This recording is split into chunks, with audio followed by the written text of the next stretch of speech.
Salut à tous, comme vous le voyez là devant moi il y a beaucoup de casques, beaucoup d'écouteurs, beaucoup de choses sur la table. Donc là l'idée c'est pas du tout de vous montrer à quel point je suis taré et j'ai un nombre de casques absolument hallucinant. Pour info il y en a plein qui sont en vente. Ici mon but c'est en fait de faire un petit historique de tous les casques que j'ai pu avoir dans ma vie, comment je me situe au niveau audio. Je m'estime pas du tout être un audiophile, très loin de là. Je suis vraiment pas un audiophile, je suis pas du genre à m'asseoir dans un fauteuil et écouter de la musique avec juste un casque à 3000 balles et branché sur un ampli à 5000 balles juste pour écouter de la bonne musique, vraiment pas du tout. Moi pour vous dire, j'écoute les morceaux en MP3 à 320 kilobits seconde. J'ai essayé des FLAC à un moment, j'ai vraiment essayé quand j'avais le LG par exemple qui avait quand même un bon DAC et franchement voilà, j'entendais une petite différence quand je passais en FLAC, mais je trouvais pas que la différence justifiait le surpoids énorme des fichiers. Donc moi voilà, j'écoute actuellement tous mes trucs en MP3 en gros entre vraiment minimum 128 kilobits par seconde sur mes très anciens morceaux, et sinon je suis plutôt à 192, 256 voire la plupart du temps 320 kilobits par seconde. Donc voilà, c'est pour vous donner une idée de ce que j'écoute. Donc voilà, déjà ceux qui sont audiophiles je pense me catégorisent dans la catégorie noob, et donc je veux quand même vous montrer un peu l'évolution de mes écouteurs, quoi. J'ai eu ces changements petit à petit au cours du temps, et aussi voilà, que vous puissiez vous mettre par rapport à moi, vous donner une idée. Ok, bah moi je connais cette paire d'écouteurs, donc par rapport à ce qu'il en dit, je sais comment moi je me situe et ce que moi j'aime par rapport à ce qu'il dit, et donc ça vous permettra de juger ce que je vais dire sur le dernier que vous voyez là, qui est en fait le Mixder. Donc c'est la marque Mixder, c'est une petite marque qui m'a en fait envoyé ce casque pour un test, donc qui m'a envoyé. J'ai payé 2 € au lieu des 69 € qui coûtent pour pouvoir l'avoir, et donc après je le garde, donc c'est sponsorisé, enfin je suis pas payé pour faire ça, mais j'ai eu un très bon prix ce casque, donc c'est ma première vidéo sponsorisée, et donc voilà, donc ce Mixder E9 qui donc a des superbes critiques sur Amazon, donc c'est pour ça que j'ai accepté de le faire, parce que je connaissais pas du tout cette marque, et ils sont venus vers moi et je suis allé voir un peu de quoi il s'agissait, et toutes les critiques partout, que ce soit ici de pro ou les commentaires clients, sont très bons, et donc je voulais voir par moi-même est-ce que ce petit casque à 69 € pouvait rivaliser avec mon casque actuel, qui est donc le Sony WH-1000 MX3, celui qui est donc considéré comme le meilleur actuellement, le meilleur casque nomade du marché, et je pense que c'est tout à fait justifié. Donc voilà, donc mon idée ça va être de comparer ces deux casques, mais pour que vous ayez vraiment une bonne idée de où je me situe, je vais vous dire un peu toute mon évolution. En plus il y aura un petit aspect nostalgie avec tout ce qui se situe par là plutôt. Au commencement du commencement, j'ai eu ça, donc ça je devais avoir moins de 10 ans, donc je pense que les jeunes de moins de 20 ans ne doivent pas connaître ça. Ça c'est un Walkman bien évolué déjà, donc c'est un lecteur cassette, ok, donc c'est ce qu'on avait à l'époque avant les CD et avant... Ah, il veut pas popper, non parce qu'il se pop pas, voilà, il s'ouvre par lui-même. Donc vous savez, c'est les fameuses cassettes audio, hein. Vraiment ça c'est le tout début de la musique portable. Enfin, lui est bien évolué par rapport au tout premier, hein. C'est Sony qui avait sorti le premier Walkman. Ça on va dire que c'est la fin des lecteurs cassettes portables, mais voilà, ça a été vraiment les cassettes ont été les premières choses je pense qui ont permis d'avoir sa musique avec soi, et du coup vous voyez il était super sophistiqué, parce que je pouvais avoir la FM en même temps, et vous voyez il a très bien vécu, hein, parce que ce machin là doit avoir plus de 20 ans maintenant, et il fonctionne encore, et donc ça fonctionnait avec pile, hein, ça fonctionnait avec 2 piles rondes normales, ça fonctionnait très bien, on pouvait enlever le clic machin. Bon là je vous fais un peu l'instant nostalgie, et j'avais donc un casque avec, et donc oui c'était bien en prise jack, parce que la prise jack est historique dans le monde de l'audio, parce qu'elle est ronde, et parce qu'elle était universelle, et parce qu'on pouvait la mettre dans tous les sens, et que s'il y avait un faux contact on la bougeait un peu et il n'y avait plus de problème, et parce que c'était facile, parce que ça marchait bien, et parce qu'enfin tout le monde s'était mis d'accord sur un truc. Donc merci Apple encore une fois. Du coup pour vous dire, donc j'avais un casque avec que j'ai viré depuis parce que il était complètement mort à la fin. C'était un casque over-ear, donc qui vient sur les oreilles, un peu comme celui-là, on va y venir après, et donc pas du tout avec les moumoutes comme maintenant, hein, pas du tout avec les espèces de mousses là qui sont les morts de faim. C'était avec les vieilles mousses qui du coup se désintégraient au bout d'un moment, comme les tout premiers Walkman, les mousses quoi. Et donc c'était quand même de très bons, enfin c'était pour l'époque déjà des bons écouteurs, donc ils étaient fournis avec le Walkman là, et oui vous voyez en plus je pouvais même recharger mes accus directement ici là avec le Walkman. Enfin bon, la folie. Et vous voyez un truc ici qui a sûrement influencé pour le reste de ma vie, c'est ce petit bouton extra méga basse, méga basse on-off. Donc déjà il y a 20 ans, Sony était très porté sur les basses, quelque chose que j'adorais, vraiment j'adorais mettre les méga basses. Alors certains morceaux je les virais, mais c'est des morceaux de quand j'étais très jeune, hein, mais voilà. Et ce machin là, voilà, j'avais un casque qui était franchement pas mal. Et quand j'ai arrêté ça et qu'on est passé au CD, parce que suite aux cassettes on est passé au baladeur CD, c'était un truc un peu, on va dire, bas de gamme, hein, et donc j'avais un casque fourni, mais un casque complètement nul, donc j'avais pas du tout aimé, surtout suite à celui-là, donc j'avais pris celui-là, mais je voulais passer à des écouteurs parce que c'était quand même beaucoup plus pratique à transporter, etc. Et c'était un peu le truc à la mode à l'époque, donc les écouteurs comme ça, donc j'en ai essayé pas mal, des pas chers parce que j'avais pas de sous, et vraiment j'en ai essayé peut-être 2-3 paires, et c'était une catastrophe. J'arrivais pas du tout à comprendre comment les gens pouvaient écouter là-dedans, jusqu'à ce que je découvre ceux-là. Alors je connais pas leur nom parce que y a pas de nom dessus, c'est effacé, mais je pense que si vous les avez eus, je sais que j'avais des copains qui les avaient aussi. C'était vraiment à l'époque le rapport qualité-prix qui défonçait tout. Il devait être à 15 balles, 15 € à l'époque, donc peut-être au début ils étaient d'abord en francs, ils étaient à 80 francs, puis après ils sont passés à 15 balles, 13-15 balles, et comparé aux autres, c'était juste une tuerie, quoi.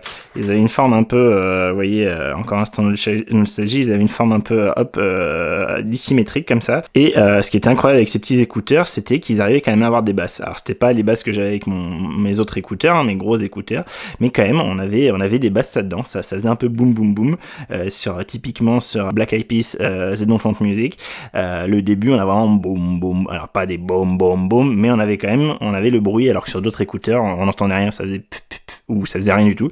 Donc voilà, donc ces écouteurs qui fonctionnent encore, hein, d'ailleurs, bon j'en ai eu 3 ou 4 paires de ceux-là, c'était vraiment mes écouteurs, que je comprenais pas que d'autres personnes achètent d'autres trucs. J'ai acheté, après j'ai acheté des KOS, j'ai acheté des AKG, et j'ai jamais trouvé des écouteurs aussi bons que ça, et en plus ils étaient vraiment pas chers, mais maintenant ils se font plus, ça fait quelques années qu'ils se font plus, et en plus ils étaient fournis avec la petite boîte de rangement, voilà, enfin c'était magnifique, avec le truc pour enrouler, enfin voilà, ceux qui les ont eu, je pense, dites-moi en commentaire, nostalgie, vraiment d'excellents écouteurs. Et donc comme je vous dis, j'en avais essayé d'autres, et clairement, alors j'ai essayé des intras aussi, moi je déteste ça, les intras là, ceux qui vous font coton-tige, je déteste ça, j'aime pas du tout la sensation. Et du coup voilà, donc j'étais resté sur ça. Donc vous voyez déjà quand même qu'il y a une petite tendance qui sort, c'est Sony et c'est basses, c'est quelque chose qui m'a toujours beaucoup plu. Et donc voilà, là on était sur la partie balade, et donc je vous ai pas dit, mais tout ce qui est en bas c'est plutôt la partie nomadisme, ok, partie emmener les écouteurs avec soi, et tout ce qui est en haut c'est la partie gaming, parce que moi je suis également un joueur, première année d'école d'ingé, donc on va dire vers 20 ans à peu près. J'en avais un peu marre d'avoir des trucs de merde pour jouer, et je me suis mis beaucoup plus à jouer. Et je me suis mis à devoir parler aussi avec des copains, et donc du coup il me fallait un casque avec un micro intégré. Et ma femme, qui était ma copine d'époque, m'avait offert cela, donc les Fatality de chez Creative, c'est ça, c'est Creative, les Fatality, qui était un joueur de l'époque, un grand joueur de l'époque, donc du coup qui, vous voyez, tombe un peu en lambeaux là au niveau du faux cuir, du simili-cuir des mousses d'oreille, d'accord. Et donc très bon casque, hein, franchement, il m'a vraiment tenu longtemps, donc les oreilles un peu petites, il me serrait un peu les oreilles, j'étais un peu au niveau des branches de lunettes, ça me faisait un peu mal. Par contre, super basse, ça moi j'adorais. Le micro était correct, c'est un micro qui peut s'enlever, là il y est plus du coup. Et voilà, donc pour vous dire, encore une fois, grosse basse, moi j'adorais, typiquement Battlefield Bad Company 2 avec ça faisait boum boum dans les oreilles quand les chars explosaient, tout ça, c'était juste magnifique. J'adorais ce casque. Par contre, il tenait très chaud, enfin il tient très chaud toujours, et il serre pas mal les oreilles. Au bout d'un moment, j'ai assez mal, pas tellement à la tête, mais aux oreilles, surtout moi qui porte des lunettes. Donc voilà, ça c'était un casque que j'ai eu très longtemps parce qu'il m'a bien fait, il est tout poussiéreux, il a bien fait le taf. Je l'ai encore parce que je peux pas le revendre, hein, vu l'état dans lequel il est. Il a un petit faux contact, des fois il faut un peu que je bouge sur le fil pour bien l'entendre. J'avais acheté sur une vente privée, vente privée je crois.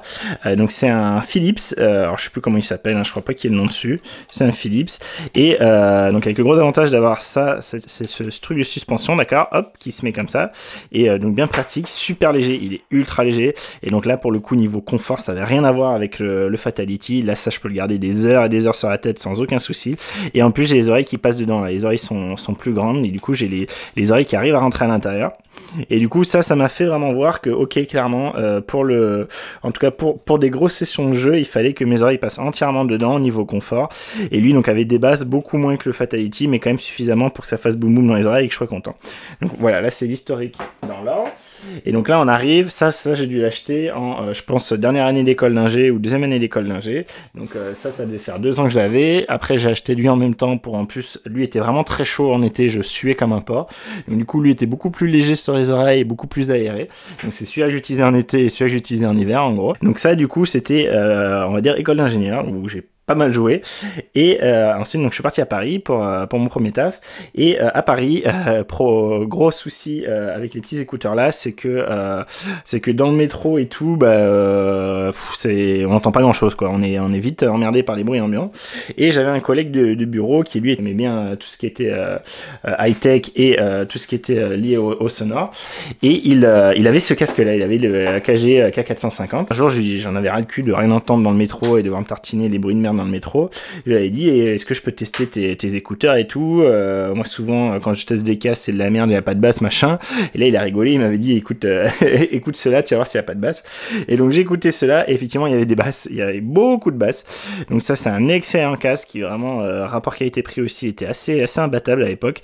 J'ai été super agréablement surpris par ce casque, et par contre donc c'est un over-ear, donc vous voyez qu'il a très bien vieilli, parce que celui-là je m'en servais pratiquement tous les jours, voire tous les jours à Paris pendant 1 an et demi, tous les jours aller, tous les jours retour, et il a très bien tenu, aucun souci au niveau de la construction générale. Par contre gros souci au niveau, donc le petit coussinet au-dessus était bien confortable, les coussinets là étaient bien confortables, et par contre gros souci au niveau du câble, donc c'est un câble spécial normalement qui vient se cliquer là, et c'est un peu la maladie, c'est que souvent il pète là où le câble pète, donc du coup ça c'est mon père qui me l'a ressoudé, merci à lui, donc là il fonctionne à nouveau, mais du coup j'ai plus le câble amovible, et ma femme en a un aussi, j'avais acheté du coup suite à mon achat, qui lui marche toujours, mais j'ai dû changer 2 ou 3 fois le câble, donc ça c'était une vraie maladie de ces casques là, super transportable, peut être plié comme ça, et donc là j'avais vraiment quelque chose qui était moins transportable que mes écouteurs, mais qui m'isolait beaucoup plus des bruits extérieurs, qui vraiment me permettait d'être beaucoup plus dans ma bulle dans le métro. Ceux qui connaissent, c'était quand même non négligeable,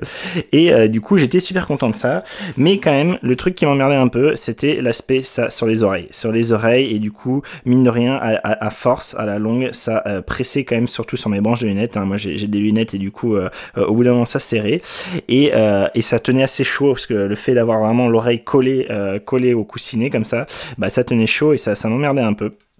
Et du coup, vu que justement j'avais l'habitude des casques gamer, je savais ce que je savais que je voulais passer sur du over-ear, tant pis c'était plus grand, mais au moins j'avais possibilité de voir plus grand. Donc là je les ai revendus entre temps, je m'étais acheté les Momentum wireless de chez Sennheiser pendant une promo, parce que c'était très cher ce casque à l'époque, il est toujours, et donc super audio, très bon audio, un peu moins de basse à mon goût, un peu pas assez de basse, même si au final avec le légaliseur j'arrivais à rattraper ce que je voulais, et donc j'étais content, et donc vous voyez un peu hipster, hein, ce qui est pas trop mon style, mais ça à la limite on s'en fout, donc moi j'avais pas cette version mais cette version, et surtout le gros défaut, alors eux passaient sur les oreilles, super, mais ils me serraient pratiquement pas du tout les branches, donc super aussi, ils étaient bien construits, j'aimais bien le son, etc.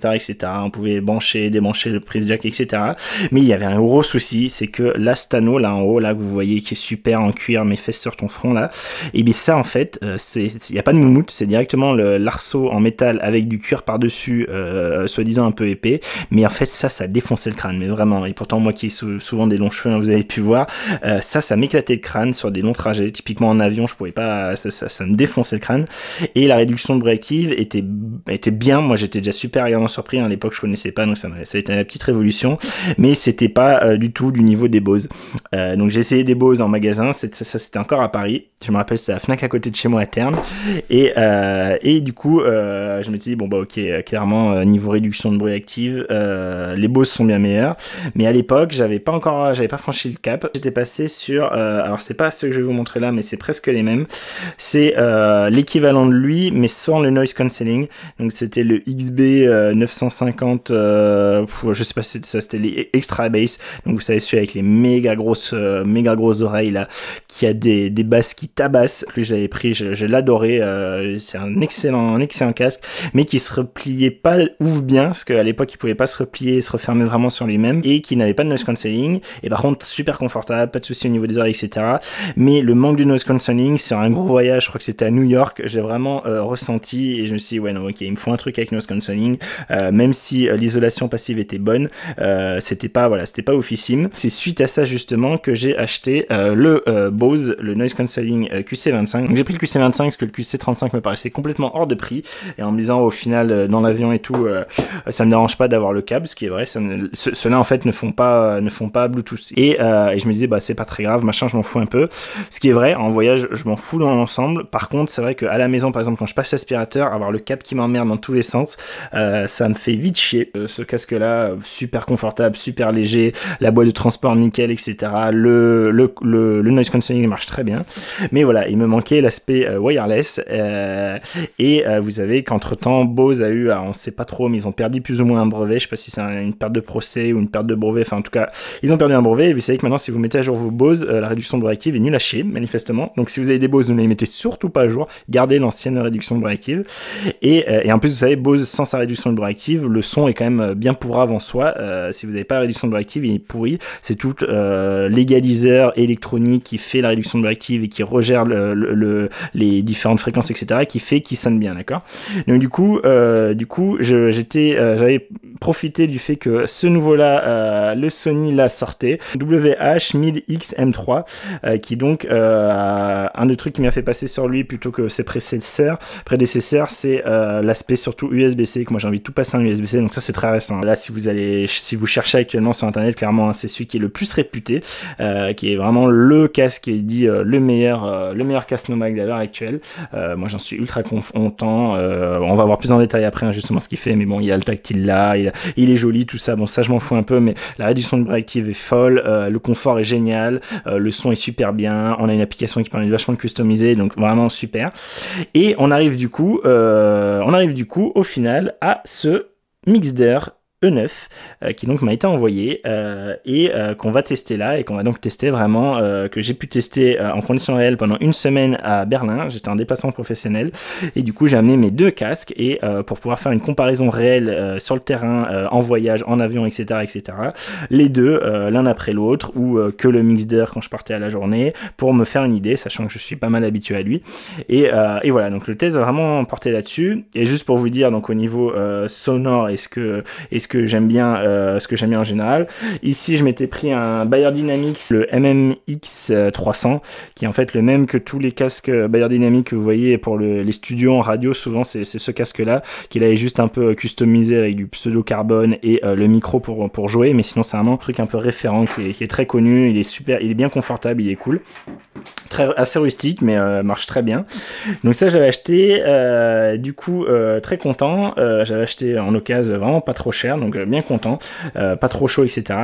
Ensuite il y avait une super promo ici sur le Fidelio, et jusqu'à présent donc j'avais que des casques, comme vous pouvez voir, que des casques fermés, d'accord, partout, et je voulais tester quand même des casques ouverts, donc on dit qu'ils sont réputés avec une bien meilleure spatialisation, et donc du coup je m'étais pris un Fidelio sur une vente privée aussi, où il était vraiment pas cher par rapport à son prix de base. Ce Fidelio X2, c'est pas méga ouvert comme d'autres, mais ils sont quand même pas mal ouverts.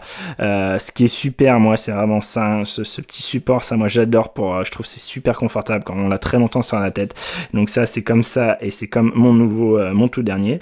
Et donc lui j'en suis très content, mais c'est vrai que du coup il est ouvert, donc ce qui fait que si je joue, moi c'est moins le cas, mais quand je jouais pas mal et qu'il y avait ma femme derrière, elle entendait, moi aussi j'entendais des pianoter sur son ordi et tout. Donc très agréable, meilleure spatialisation que les autres, mais je trouve pas ça ultra transcendant non plus. Donc c'est pour vous donner une idée, si vous êtes vraiment audiophile et que vous voyez une méga différence entre ça et un Beyer dynamique, moi je sens la différence au niveau spatialisation, mais je trouve pas que cette meilleure spatialisation en vaille la peine par rapport à ce que moi j'utilise, c'est-à-dire par rapport au fait que je veuille être bien isolé du monde autour de moi, et du coup je préfère avoir un casque fermé. En plus il a un peu plus de basses que le Fidelio, mais ce Fidelio a des basses que j'aime bien aussi. C'est un casque pratiquement audiophile ça, mais qui est quand même un peu peu sur la plage basse, des basses fréquences, donc un peu sur le boom boom, parce que moi j'aime bien les basses, pour moi c'est indispensable. Si j'ai pas une basse boomy qui rebondit dans mon oreille, pour moi ça vaut pas le coup. Pour moi la basse c'est la fréquence qu'on sent le mieux, que vraiment on sent vibrer, et que alors je suis pas du tout à écouter du boom boom boom boom, mais j'aime bien que dans la chanson quand il y a du boom, il soit profond et boomy. Donc voilà. Donc lui, pour vous donner une idée, lui je l'adore, mais je trouve pas que l'avantage sonore vaille la peine par rapport au fait que du coup j'entends beaucoup trop ce qui se passe autour de moi. Donc ça vous donne une idée. Et ça, je l'ai acheté très récemment. Et ça, je l'avais acheté avec ma tablette Windows, là, le ZBook, parce qu'il fallait m'arriver à un certain montant pour pouvoir avoir 400-500 € de réduction. Et j'en suis très content. J'étais pas trop sûr. Il ressemble un peu à un style Series, vous savez. Donc c'est un Omen, je sais plus quoi, m'en fous un peu. Donc avec le micro intégré encore. Et franchement, pareil, il a des bonnes basses. Il est confortable avec ça qui vient se mettre. Il tient pas trop chaud. Et donc actuellement, c'est celui que j'utilise en ce moment pour faire tous mes montages et tout. Je le fais avec ça. Et, il a suffisamment de basse, mais il est pas non plus trop aberrant, il part pas trop, il crame pas trop les aigus, donc il est assez équilibré avec un peu de basse. Bon, il est bien moins bonne qualité que ça, par exemple. Il est moins bonne qualité que ça, mais il est de meilleure qualité que ça ou ça. Clairement, il est plus, il va avoir un spectre plus standard, plus large. Il va pas, lui carrément, il bouffait les aigus, il mettait que des basses. Lui, ça allait à peu près, mais il était pas très profond, il allait pas très loin sur la spatialisation. Lui, c'était beaucoup mieux déjà. Lui, c'est beaucoup mieux, mais il est ouvert. Et lui, au final, il est à peu près au niveau du Beyer, je dirais. Peut-être un peu moins, mais grosso modo, j'aime beaucoup aussi. Donc voilà, c'est pour vous donner une idée. Maintenant, vous savez où vous mettez les pieds, et tout ce que je pourrais vous dire sur la partie audio, la partie qualité audio, comment moi je la ressens, bah, vous aurez la comparaison par rapport à si vous connaissez un de ces casques, que vous l'avez déjà eu sur les oreilles ou même plusieurs, bah, vous pouvez vous dire, ouais, bah, lui c'est un gros con, il aime que les basses, moi c'est pas du tout mon truc, donc j'en ai rien à foutre de ce qu'il dit. Sachant que j'avais eu aussi, par exemple en gaming, j'avais eu le Shinnezer, c'était le blanc là, alors faut que je vous le retrouve, celui-là, donc je l'ai eu aussi, celui-là, pareil, j'avais acheté en vente privée, et lui, clairement, pour moi, n'avait pas du tout, mais alors pas du tout assez de basse. C'était un désespoir pour moi. J'avais beau essayer de régler tout ce que je pouvais dans mon égaliseur sur ma carte son, j'y arrivais pas. Donc ça, typiquement, si vous l'avez et que vous adorez ça, parce qu'il est bien équilibré, et justement il tape pas trop et vous n'aimez pas les basses, moi ça c'est très clairement quelque chose que j'aime pas, et du coup ça peut vous donner une idée par rapport à ce que je vais vous dire sur ce Mixder E9, d'accord. Voilà, vous savez à peu près tout. Donc vous avez mon historique. J'espère que ça est un peu long, donc ça c'est une autre vidéo, c'est une première vidéo juste pour vous donner une idée de qu'est-ce qui est quoi, sachant que voilà, là le but maintenant ça va être de tester, la prochaine vidéo c'est le test de ce Mixder directement comparé à ce qui est le plus comparable, c'est-à-dire le Sony, sachant qu'on n'est pas du tout sur la même gamme de prix, hein. Lui il sort à 69,90 € sur Amazon, quand lui il doit être à plus de 300, 320 ou même plus que ça, je sais pas, mais bon, du coup on n'est pas du tout sur la même gamme de prix. Vous allez voir que j'étais très agréablement surpris par le Mixder. Allez, du coup je vous invite à aller voir la seconde vidéo. J'espère que ce truc là au moins peut-être aura rendu nostalgique certaines personnes avec le Walkman, avec ces petits écouteurs ou les K450. J'avais failli me prendre les Quincy aussi chez AKG pour vous dire, enfin voilà, à un moment j'ai regardé beaucoup les écouteurs, donc voilà, c'est pour vous dire, je suis pas du tout un audiophile, mais je suis pas un noob complet, et vous pouvez vous caler par rapport à ça sur ce que je vais dire sur la suite. Voilà, allez, j'arrête de parler et on va passer au test en lui-même.